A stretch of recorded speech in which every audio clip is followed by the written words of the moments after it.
50,000 தாண்டிருச்சு. ஆனா நீங்க வாங்க போற நகை ஒரிஜினல் தானா? இந்த வீடியோவை பாருங்க தெரியும். பெண்கள் மட்டுமல்லாமல் ஆண்களும் அதிக அளவில் தற்போது தங்க நகைகளை விரும்பி வாங்கி வருகின்றனர். நகைகளை அதிகமாக போட்டுக்கொள்பவர்கள் தான் சமுதாயத்தில் மிகவும் மதிப்புடையவர்கள் என்ற மனநிலையிலும் இருந்து வருகின்றனர். இன்றளவும் திருமணங்களில் தங்க நகைகள் என்பது ஒரு நீங்காத இடத்தை பெற்றுதான் வருகிறது. சிலர் அவர்களின் வருமானத்திற்கு ஏற்றது போல் தங்க நகைகளை திருமணத்திற்கு செய்து வருகின்றனர். அதில் சிலர் எவ்வளவு நகை போட்டு இருக்கிறார்களோ அந்த அளவிற்கு அவர்கள் மிகவும் செல்வாக்கு வாய்ந்தவர்கள் என்று காட்டிக் கொள்வதற்காகவே நிறைய நகைகளை அணிந்து கொள்கின்றனர். மணப்பெண்ணை காட்டிலும் திருமணத்தில் கலந்து கொள்பவர்கள் நிறைய நகைகளை போட்டுக்கொள்வதை நாம் பார்க்க முடிகிறது. இன்னும் சில திருமணங்களில் மணப்பெண்ணுக்கு 100 பவுன் 200 பவுன் என்று நகைகளை கொடுக்கும் நிகழ்வுகள் இன்றும் நடந்து கொண்டுதான் உள்ளது. இதனை பார்க்கும் சாதாரண குடும்பத்தில் பிறந்தவர்கள் கூட அதிக அளவில் நகைகளை வாங்க வேண்டும் என்று நினைக்கிறார்கள். அதற்காக சிலர் பல கடன்களை வாங்கியும் தங்க நகை வாங்குவதில் ஆர்வம் காட்டி வருகின்றனர். தங்க நகைகளை பொறுத்தவரை அதனுடைய விலை என்பது தினசரி மாறும் நிலையில் இருந்து வருகிறது. அதனால் வாங்கும் விலைக்கு அதனை விற்கும் பொழுது கிடைக்கும் என்பது நிர்ணயம் இல்லாத ஒன்றாகவே இருந்து வருகிறது. சில நகைகள் வாங்கும் பொழுது குறைவான விலைக்கு வாங்கியிருந்தாலும் அதனை விற்கும் பொழுது அதிக விலைக்கு போகும். இன்னும் சில நகைகள் வாங்கும் பொழுது அதிக விலையில் வாங்கியிருப்போம்.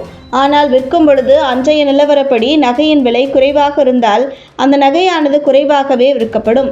இப்படி நகைகளை வாங்கும் பொழுது அதற்காக செய்கூலி சேதாரம் என்று தனியாக ஒரு விலையும் நிர்ணயிக்கப்பட்டு நம்மிடமிருந்து வாங்குகின்றனர். அப்படி அதிக விலை கொடுத்து வாங்கும் தங்க நகையானது நமக்கு எந்தவித கலப்படமும் இல்லாமல் இருக்க வேண்டும் என்று நாம் எண்ணுகின்றோம். ஆனால் சில நகைகளில் கலப்படம் ஏற்படுகிறது. இப்படி நகைகளை வாங்கும் பொழுது எந்த விதத்திலும் ஏமாறாமல் வாங்க வேண்டும். நகையின் தன்மையை எப்படி பார்ப்பது என்பதை பற்றி தற்போது இணையத்தில் அதிகம் தேடி பிடித்து வருகின்றனர்.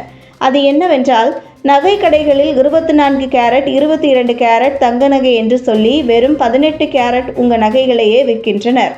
தங்க நகைகளை வாங்குபவர்களும் அதனை ஒழுங்காக சரிபார்க்காமல் வாங்கிவிடுகின்றனர். நான் வாங்கும் நகை எப்படிப்பட்டது என்று பார்க்க வேண்டுமென்றால், முதலில் நகை வாங்கும் பொழுது கொடுக்கப்படும் பில்லில் பியூரிட்டி என்ற இடத்தில் 24 கேரட்டா அல்லது 18 கேரட்டா என்று சரிபார்க்க வேண்டும். ஒருவேளை அந்த பியூரிட்டியில் மென்ஷன் செய்யவில்லை என்றால் அந்த கடையின் மீது கன்சியூமர் கோர்ட்டில் வழக்கு பதிவு செய்யலாம். மேலும் வாங்கும் நகையில் BIS என்று குறிக்கப்பட்டதில் ஒரு ஆல்பபெட் நம்பர் ஒன்று குறிக்கப்பட்டிருக்கும். அதனை PIS கேர் ஆப்ஸ் என்று அதனை போட்டு பார்க்கும் பொழுது அதனுடைய பியூரிட்டியில் வரும் அந்த தங்க நகை பற்றிய விவரங்களும் காட்டிவிடும்.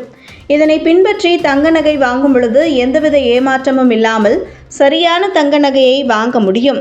தற்போது இது குறித்த தகவல்கள்தான் இணையத்தில் அதிகமாக அனைவராலும் தேடி படிக்கப்படுகிறது.